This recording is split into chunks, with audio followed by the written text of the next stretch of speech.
I recently saw a post from an Egyptian who has experienced defeating the kind of oppression and brutality that we're seeing from Trump and ICE. And I think it's really important to listen to people like this because right now, because of our failed leadership, people are just angry and directionless. And so you're seeing a lot of people online, and I understand the feeling, that are saying it's time to buy weapons and get violent.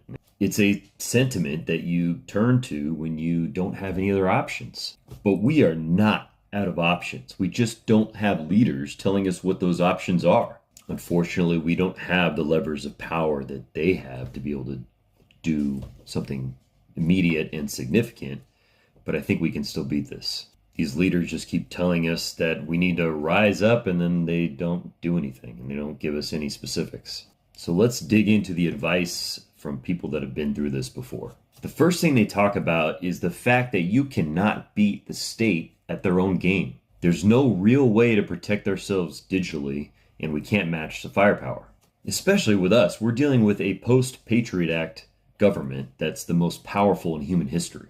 It doesn't mean we don't try and take some measures, but we don't depend on that to win, and we don't let it be our primary strategy. They then talk about how the US and European tendency is to stay secret, to cover your faces and ditch your mobile phones. I see advice on here from people all the time saying turn off your geolocators or leave your phone at home. But we do this at our own peril. We do it because we're scared. We aren't used to this kind of thing here like they are in places like Egypt. At least not with today's technology. But when you do this, it's only the bravest and most courageous among us that end up participating. And you don't end up inspiring those people that might participate or on the edge because you're quiet and you're secret. Tyranny takes over because fear takes over and people cower. So they said in Egypt, they did the opposite. They accepted the risk of the government monitoring them and they got loud. It really is all about numbers, but in the right way.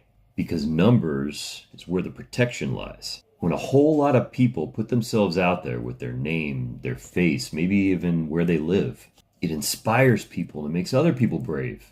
And then those crowds and numbers provide the safety. But to get there, the risk is much higher. So get out there, post those videos, post those comments, attend protests, and get in the front lines. Don't hide anonymously. Talk to your neighbors and hand out pamphlets and flyers in broad daylight. And if enough people are inspired and do this, it will build something completely overwhelming. But that means that you might lose your job. You might be arrested and you might even be killed. But unfortunately,